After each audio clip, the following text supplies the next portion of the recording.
All right, let's do it.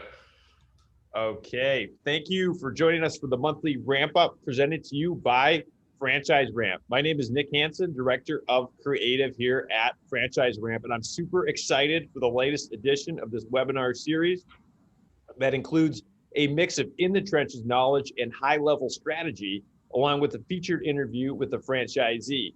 Today we have row house Ken Carroll franchisee Carol Jasunas and our awesome franchisee success manager Evan Lacivita will conduct the interview. We will start today with a marketing update from Aren Johnstone, VP of Operations here, and a tactical tool session with Franchise Ramp account manager Sam Banjak. Thank you so much for attending today.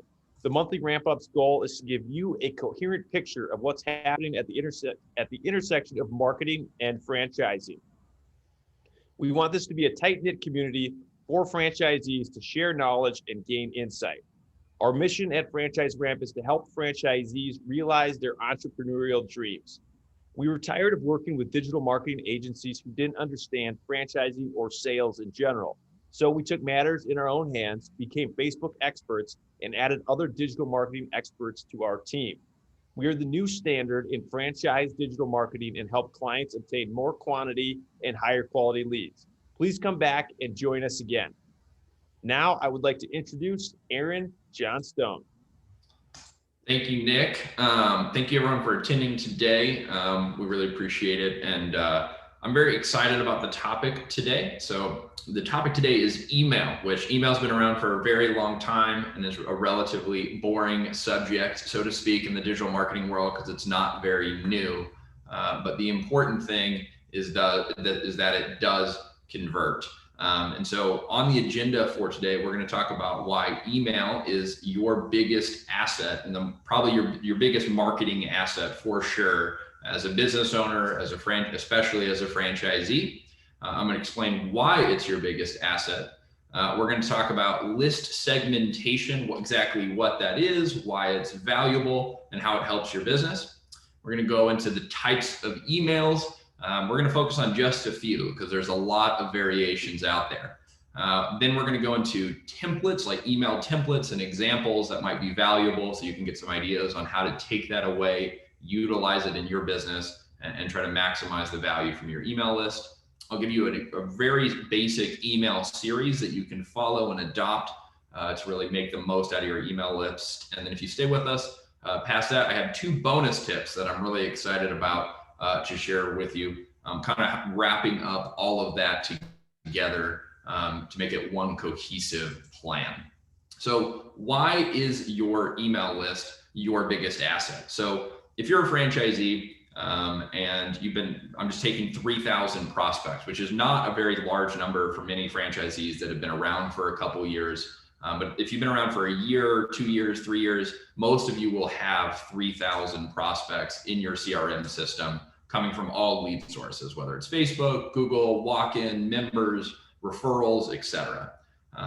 Some franchisees have significantly more and some have less, but we're going to take that as a round number. And if you acquired all of those prospects at roughly $10 a lead, meaning Facebook leads might be more expensive, but you have call-ins and you have some direct mail leads, all sources, kind of a cumulative number there at about $10 a lead, just as an example in round numbers. That means that you, in total marketing efforts, paid $30,000 to get those 3,000 names, phone numbers, and emails. And they're still sitting there. It's not like Facebook ads where you spend $30,000 and then you stop showing impressions the day that you stop spending money. If you stop spending money on marketing, those prospects are still in your system and they are an asset. And so why is this so valuable? Well, if you have 3,000 prospects and you email them, not every email, but over the period of a month with a cohesive plan, like we're going to talk about, and you convert just 0.5% of those prospects to a membership in a month, that would be 15 members. And a lot of the brands that we work in are membership-based fitness brands and in beauty space, and their average lifetime value can vary, but as a round number, it's normally close to $1,000 total lifetime value per average member. And so for those 15 members, just for emailing people for a month, you're generating $15,000 in lifetime value for your business.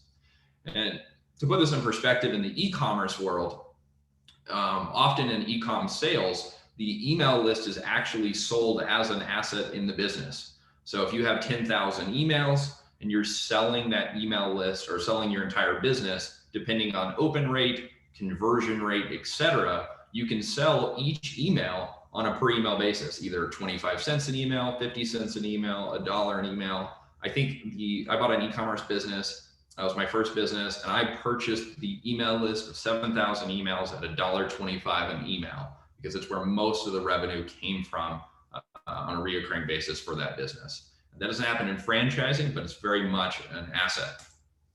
So list segmentation, it's really just a fancy way of saying separating your 3,000 prospects into groups wherever they are in your customer journey. So obviously people are prospects, they buy, and then they cancel. So those would be three major stages we're going to talk about today. I'll go into that in a second. But why do we do list segmentation? Well, one, it reduces subscribers. And then two, talking to people where they are increases engagement and maximizes conversion. So again, the three segments we're going to focus on, because there's so many possible in the customer journey, are prospects, customers, and ex-customers. Most of the CRM systems and with all the brands that we work with, you can very easily separate and export email lists or contact lists based off of prospects, meaning people who have not converted, customers, meaning people who are current members or are paying, and then ex-customers, meaning people who have paid and then left. We're going to talk about how to utilize this and how to message to each one of those segments here in a moment. But first, we're going to talk about the types of emails. We're really just going to focus on three major types of emails on the presentation today. The first one is benefits or informative emails.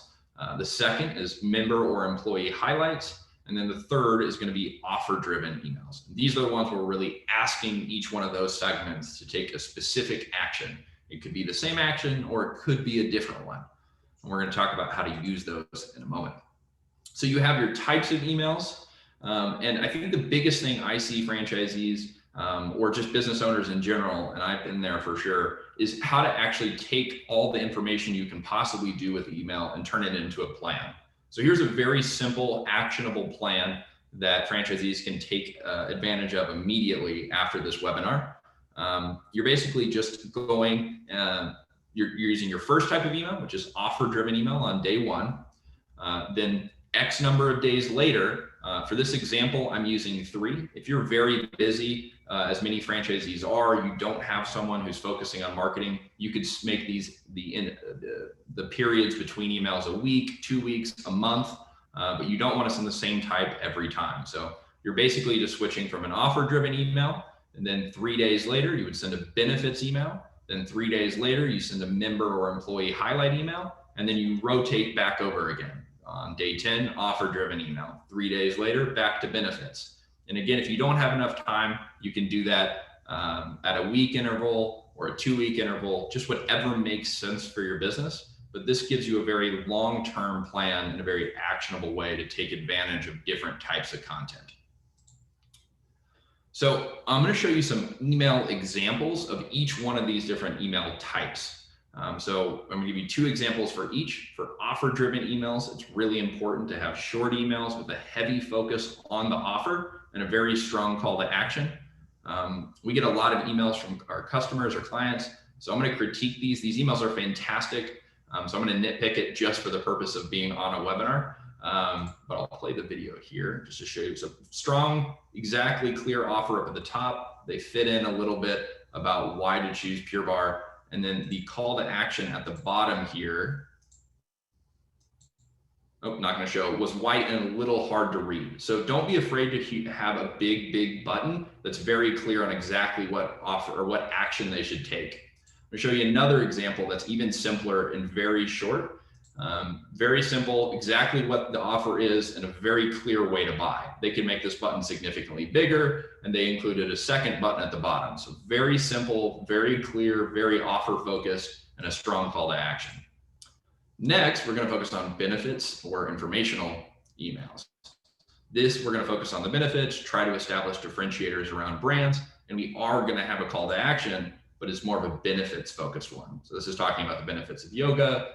And then at the bottom, they say, are you ready to experience these benefits yourself? So it's still a call to action if someone wants to take the next step, but it's not as pushy. And then here's another example from Stride, just talking about the experience, informative about what's going to happen in the class types. They do not have a call to action at the bottom, but it's still a really good email. And I would recommend just including a very subtle, small call to action at the bottom. Then on a member and employee highlights, here you want to include a photo of the member, focus on their story, and then have a simple call to action at the bottom. So this is a great email from a Club Pilates studio highlighting one of their members. Oops. Oh, let me go back. I accidentally clicked to the next slide. So just Q&A basically, where they just transcribed a few question and answers with that member. And then they have a very short and simple call to action, do Pilates, do life at the bottom. Here's another example from Pure Barre.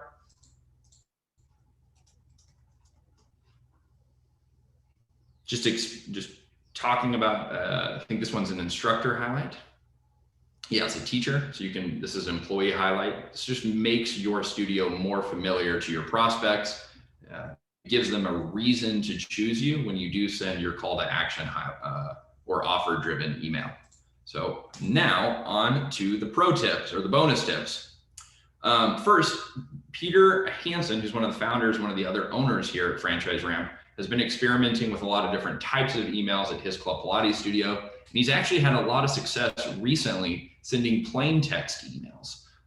Emails with a lot of imagery typically have a higher chance of getting filtered by the spam or promotional filter, and are not, if people open it, they scroll through it fast, so they don't read all the graphic call to actions. So he's been sending some plain text emails that don't have any graphics, and it's been getting through the promotional filter.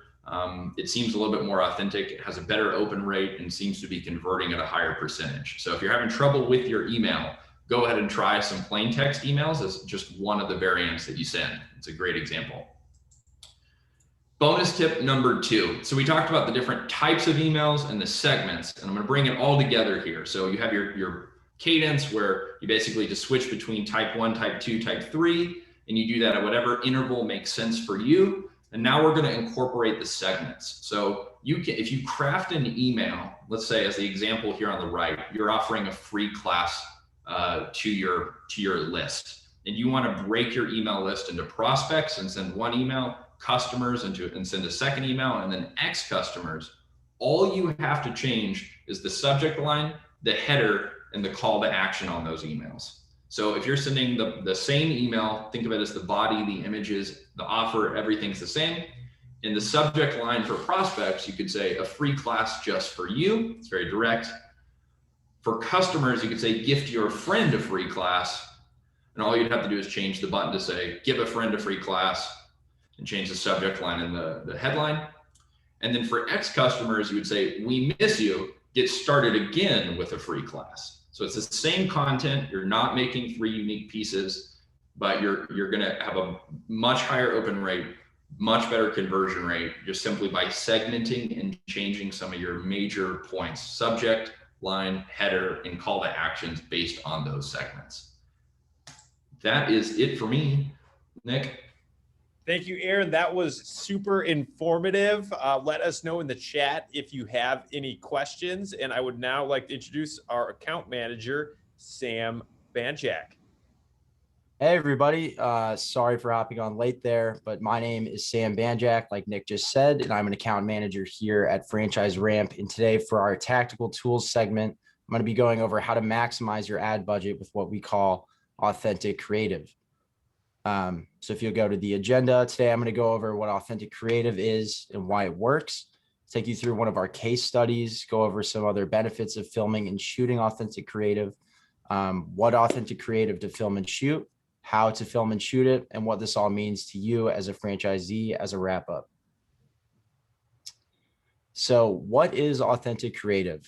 Authentic creative is creative assets that are shot and filmed at your studio featuring your coaches, clients, equipment, merchandise, etc., to be used for advertising purchases. As you can see with some of these examples from brands like Cycle Bar, Row House, Yoga 6, Pure Bar, and Club Pilates.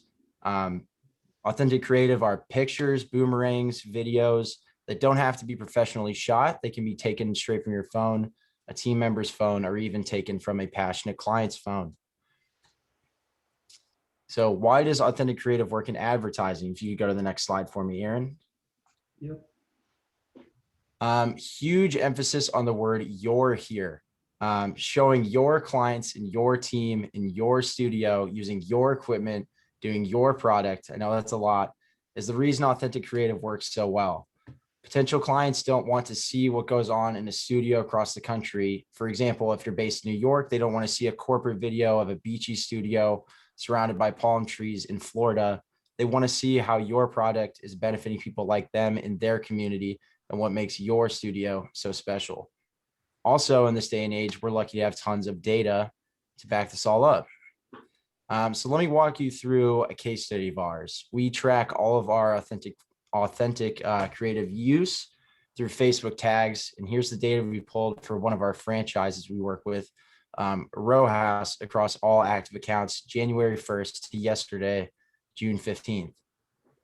So as you can see here, authentic creative has a 55-cent difference in cost per link click, AKA cost per form open if you're running lead generation like most of our clients do, a 0.17% difference in impression to form open rate, and most importantly of all, a $4.69 difference in average lead cost.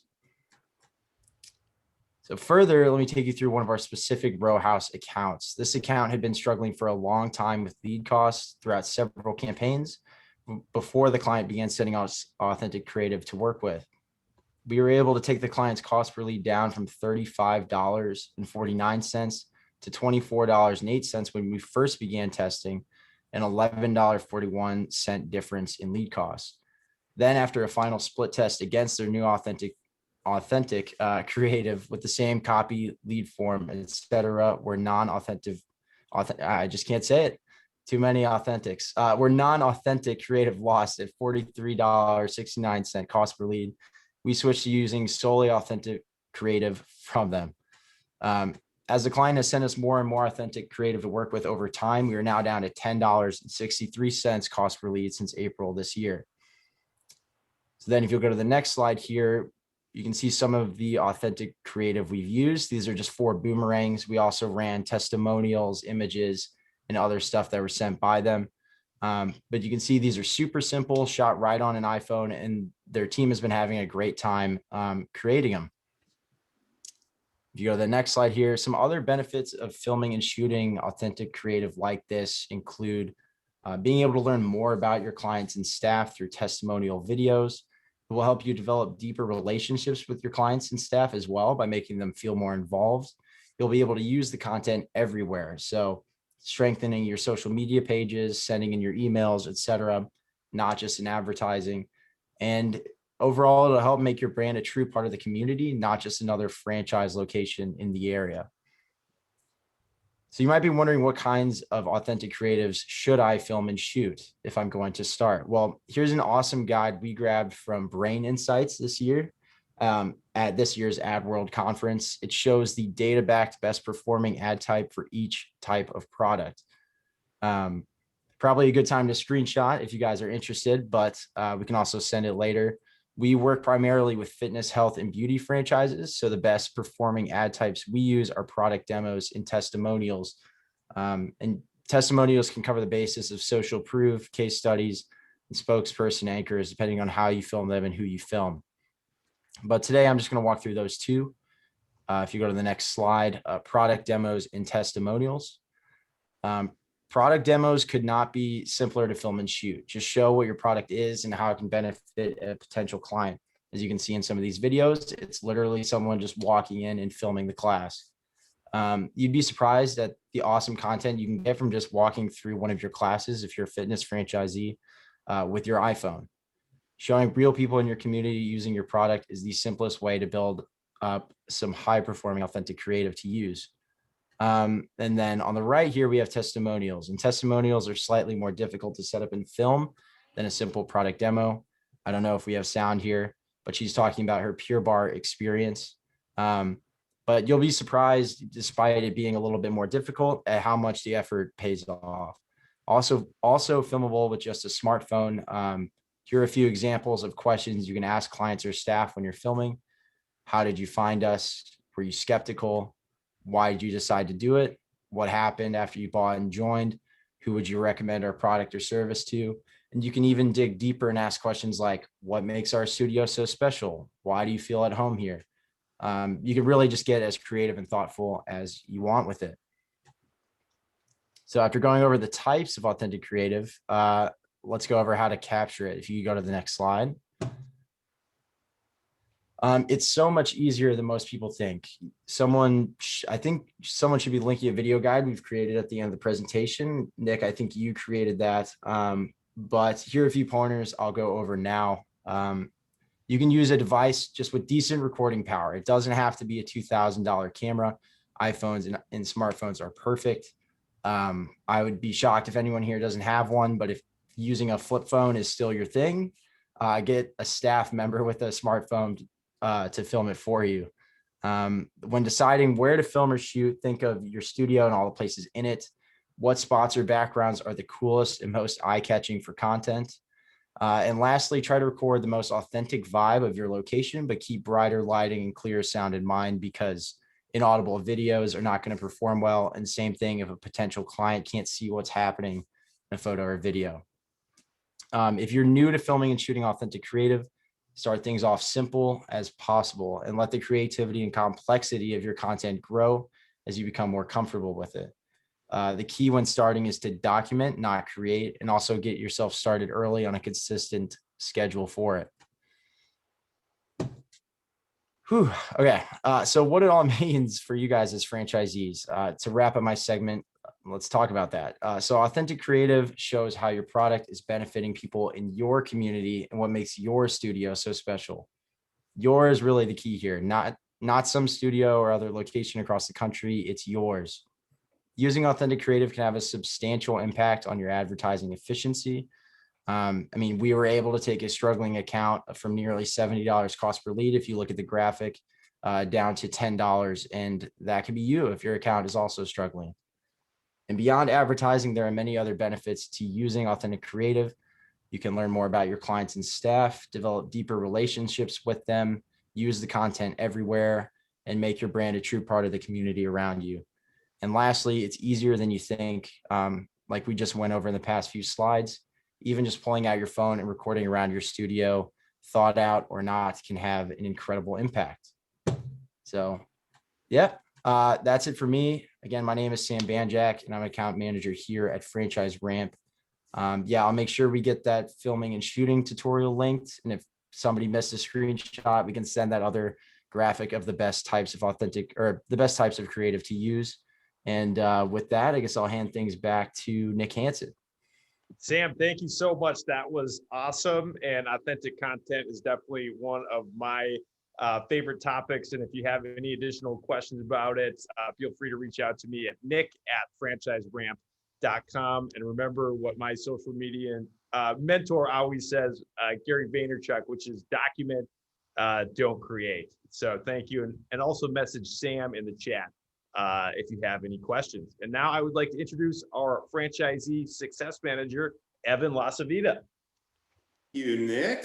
Yeah, my pleasure to introduce Carol Jasunas, owner of Row House Ken Carol. Carol's been interested in fitness her entire life, starting with high school and college sports. Carol obtained a Master of Science degree in exercise and muscle physiology after college, and she's been working in the fitness field for the past 12 years in various capacities, including boot camp instructor, business manager for a fitness company, and program manager for a health and wellness company. Carol says fitness is what defines her, and I believe it. I've had the pleasure of working with Carol for almost a year now, and I really appreciate her authentic passion for her business. And that's why I'm so glad she was willing to take the time out to share with us today. Carol, thank you. To start, Carol, tell us about your journey into franchising and how long you've been an owner. Well, thank you for having me today. I'm happy to talk about this experience that we've had. My husband and I bought into Row House just shy of 2.5 years ago. It's not something I've ever really thought about. I'm not a business person. Never in my life was I focused on owning a franchise in any form or function, but my husband is a business guy. We saw a row house in our hometown, or the town we live in, I should say, while we were out running one day. My first thought was, ooh, a new place to work out. His first thought was, ooh, this is a good business opportunity. So that's how we got our feet wet and got involved. What we really like about Row House, I think, is that the demographic is so widespread. It truly is a workout for anybody. We have, I just spoke yesterday with our youngest member in some more detail. He is a 16-year-old. He started with us when he was 14. He now, because of his experience with Row House over the last 1.5 years, rows on a rowing team on the water and is interested in pursuing a scholarship for rowing. So I think that's awesome. We also have all the way up to a 79-year-old woman who's been with us since we opened. And that's the beauty, I think, of rowing, is that it is truly for everybody. You all can get a great workout, no matter who you are, what your age, what your limitations. It's all based on what you put into it. That's fantastic. That makes perfect sense for someone whose passion is fitness. You're working in a concept that applies to everybody. So that's a great story. Congrats to your young rower who's going to get a scholarship. It's coming full circle. Exactly. We might lose them because of that, but that's okay. Yeah. But it's inspiring, right? Gosh, yeah. Speaking of, this is going to sound maybe overly, I don't know. It's going to come across as disingenuous, Carol, but you actually are an inspiration to me because you've been with us for so long. We've had so many obstacles that we've had to overcome this past year, plus difficult to say the least. And as a result of that, you encountered more uncertainty and risk than you would have otherwise. What do you think there were some lessons that you learned being in the trenches as a business owner this past year? Well, it definitely was not a great time to be a brand new business. That is for sure. Obviously, we're not the only ones experiencing that. But I think it didn't help also that we were considered non-essential. I mean, fitness in general was considered non-essential, which I completely disagree with. But I wasn't calling the shots on that. But I think what I learned is that there's two types of people in this world. And I think I probably already knew this, but it just helped to kind of put an emphasis on it. There are those people who will do anything to work out. They got to get their workout in. They know how beneficial it is to them, both mentally and physically. So any obstacle that's there, they're going to overcome. And that includes wearing a mask to work out, making your reservation when you didn't previously have to make your reservation, whatever it might be. And then there are those people who are going to look for any excuse to not work out. Those are the people who, I have a sniffle, I can't go out. Oh, forget it. There's the pandemic. I have to wear a mask, whatever it's going to be. And you're probably never going to change that. Those people are going to sit on the sidelines until they feel like there's a reason for them to get in to the studio. So I think that was definitely highlighted this past year for us.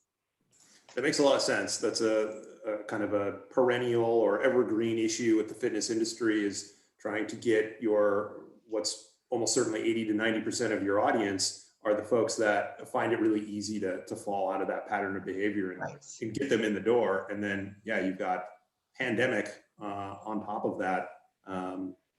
So let's talk about more recently, what are some of the results you've achieved with your location that are showing signs of turning the corner? And what do you think the big contributors are there? I definitely, man-based lifting has been a huge help. We had, as I mentioned, with this whole breakout of the different types of people in this world, we had a subset of people that we identified as a lead called Mask Off in our system. People who expressed interest, definitely wanted to come in and try a class, but were not interested in working out with a mask. We told them we would contact them again when we no longer had to wear the masks or require the masks. Coincidentally with an event that we had planned for the end of May, which is a customer appreciation weekend, where we just had a lot of different activities and events planned for the 3 days. And it just worked out that happened to be the weekend that the CDC decided that anyone who's vaccinated did not have to wear their masks. So just starting with that weekend, which was about 3 weeks ago, the energy in the studio was just palpable. It was very different, very engaging. People were coming in, people were excited to be there. They weren't afraid to talk to each other. Obviously not wearing a mask while rowing was a big plus for most people. So ever since then, we've been trying to ride that and we contacted all those people who were our mask off leads. Obviously we're seeing more engagement from those people as well as others who are, finally ready. They just feel more normal now. So they feel like they're more comfortable to approach us and come in and try the classes out. So we are very happy to report that that's what's happening. And we hope that continues. That's excellent. Yeah, a big part of being a business owner is understanding which way the wind is blowing and kind of leaning into the favorable winds. It sounds like that's finally happening for us here. When that's not the case, what do you think, again, as a business owner, what's a core differentiator that enabled you to keep going through all these challenges that you faced? I don't know if differentiators may be a hard one to identify, but I just think that my husband and I, Jay, we believe in the brand. I mean, we believe it's something. We think we're a new brand. Nobody really knows what group rowing classes look like. We have people walking in off the streets thinking we're a restaurant or a bar because we're called Row House. And that's been happening since day one. It still happens. So I think a lot of it was just getting the brand awareness, getting the name out there, having people know what it is. And I think once they do, I think that differentiator will kind of identify itself, that we are all inclusive. We do offer a workout that is safe for your body. It's low impact, it's full body, 86% of your muscles. So you can get it all in one sitting. And we have a community in our studio. So we embrace each other, we celebrate each other. And I think that that's a lot of what we have to offer. I know other boutique studios offer the same thing, but you don't get that at big box gyms as much. Yeah, absolutely. That sense of community and even just like you said, the concept is believing in it and being a believer in fitness and understanding the real value of what Row House has to offer. It sounds like that's what kind of kept you pushing through even some of the hard times. We've got Sam on, and I'm gonna go off script for a second and put him on the spot. Sam went out to a lot of our concepts that we work with and actually had some hands-on experience. And I think even he was a little surprised. Being familiar with the brand, he was still surprised with the workout. Is that right, Sam?